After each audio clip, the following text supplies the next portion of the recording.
Welcome to my presentation. Today I'm going to be talking about Indigenous underrepresentation in medicine. To give you a brief overview of what the issue is, let's look at these two pie charts that come from the Canadian Census. The top one represents the distribution of the Canadian population by race, and the bottom one represents the distribution of physicians by race. The dark green portion in both charts represent the Indigenous population. As we can see, despite the fact that they make up 5% of the population, only 1% of physicians in Canada are Indigenous. Why does this matter? I used to believe that medicine was a very objective field, that if you knew the symptoms, you knew how to intervene, you would always have great patient outcomes. Unfortunately, we'll find that this does not encapsulate the whole story. Before I go on to prove that, I want to bring us back to what Val meant when she was talking about being allowably Indigenous. She used this term to explain how Indigenous individuals are often only accepted in society in cultural celebrations as homeless, intoxicated, or mentally ill. This is a problem when these settler norms enter into healthcare, as they can lead to severe malpractice. An example of that is Joyce Echequan, an Atikamekw woman who entered the hospital and recorded a Facebook Live video where she was receiving racist and derogatory remarks. While she was pleading for help, she was seen as aggressive and ultimately restrained to her bed against hospital protocols, sedated, and left unsupervised. She ended up passing away while unsupervised of a very preventable death. This shows that medicine is not objective as I once thought, as even if the physicians knew the symptoms and how to intervene, it still did not lead to the right outcome. Now we'll move on to my Indigenous news articles. These come from the Aboriginal People's Television Network, and a common theme I saw is there's always a topic or an issue, and importantly, a call to action or a way to move forward. In the first article, they're reporting the results of a survey which showed that a quarter of physicians in Alberta prefer white patients. I don't need to dive into this very much. You can clearly see there's a bias in medicine. Its call to action is that we must acknowledge the racism to move forward. The next article is actually the Canadian Medical Association preparing to acknowledge the racism. But a Cree physician encourages us to pause and look at some of the current issues that are going on in Indigenous health. For example, to this day, Indigenous women are still experiencing forced sterilization. Additionally, he expresses his frustration at the white supremacy that is still in medical school. He explains that only 1% of Indigenous physicians have leadership positions in medical school. Lastly, Dr. Nekaway shows her perspective on growing up in Thunder Bay and not seeing many physicians who look like her. As you can imagine, this can be a barrier for Indigenous people, as they may not see being a physician as a career opportunity. She explains that we need more role models in healthcare to unlearn the prejudice and to build trust. Now, I just kind of threw this at you, this building trust piece, but what does that mean? Well, I'm talking about building trust between Indigenous communities and public systems. Your follow-up question might be, why isn't there trust? And I'll bring you back to an article that we read called Hunger Was Never Absent. It explained the long-term physiological and genetic impacts of residential schools on Indigenous individuals. Specifically, an increase in cortisol made them more susceptible to obesity and diabetes, explaining why they might not trust public systems. The call to action here was to have culturally appropriate care. What might that be? I'll give you a scenario. Kinship. In Indigenous communities, they often extend the concept of family well beyond immediate relatives. On the contrary, myself, I have a distinct line between my family, my immediate family, and others. Most hospital rules are meant that way, under the assumption that everyone subscribes to the same beliefs. This can create conflicts in the hospital about visiting hours, about when you're only allowed to have family visit, and who quantifies as family, or who qualifies as family.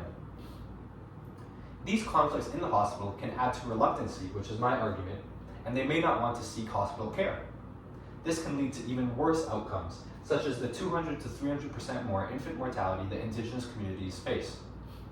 I argue that by increasing representation, we can stop this cycle, as positive experiences will lead to more trust and better outcomes. By having more representation, more inclusive rules will be made that accommodate for Indigenous people and everyone as a whole. My next article actually inspired this presentation. It talks about Toronto Metropolitan University's medical school that's opening up this year. Initially, it decided to have 75% of its seats for diversity, equity, and inclusion individuals. Additionally, its requirements had a lower GPA and did not require an MCAT, which is a standardized medical school admission test, although not all schools have it. It received a lot of criticism for not having these measures. In one quote, the author even said, "We should go to Mexico instead for doctors, or we should use AI, that DAI is so bad that we won't be able to use Canadian physicians." I want to contrast this with the Indigenous articles we just read. First, there's absolutely no call to action or no way to move forward. Second, the word choice is just aggressive and unnecessary in my opinion. As I said, the mainstream perspective was very critical of the 75% DEI. I think this ultimately resulted in pressure on Doug Ford, forcing him to make TMU remove that quota. Now they have removed the statement that 75% of their seats are going to DEI. Only time will tell the demographic of the incoming medical school class. Now, I want to break down the mainstream argument. The first main argument that exists is that by having individuals with lower GPA get into medical school, there's a dilution of meritocracy. However, my argument is that maybe this isn't true. Let's take myself for an example. I'm not forced to have a job because I'm financially supported, so I can study all day. Additionally, I grew up going to private school, so I had very good access to education. If we contrast that with some common Indigenous issues, such as underfunded schools and socioeconomic disparities, an Indigenous individual who gets a 3.7 GPA might be more merit-based than me getting a 3.8 GPA. We can see these systemic barriers exist if we consider that only 2% of med school applicants are Indigenous, despite the fact that they make up 5% of the population. Next is the fallacy that good grades predict physician success. This is simply not true, and there's many articles to support that. Undergrad GPA and the medical school admissions test mostly judge your ability to do well on multiple choice exams. Although these do correlate very well with your success in medical school, when we enter a clinical environment in a hospital or in a clinic, there's many other factors that come into play.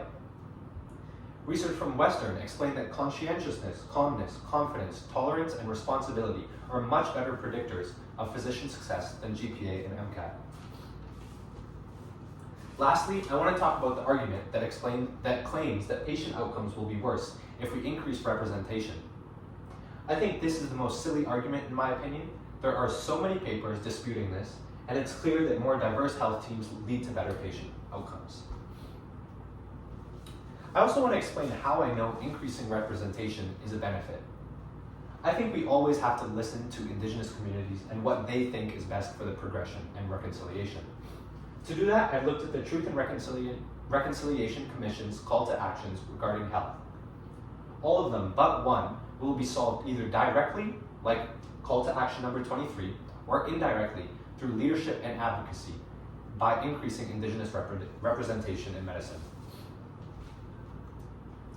My final thoughts are that as an aspiring physician, I want always what is best for patients, including Indigenous individuals, which is the fastest rising population in Canada.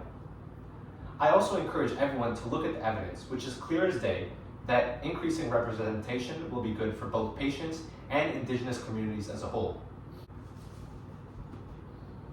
Here are my references, and thank you very much for your time.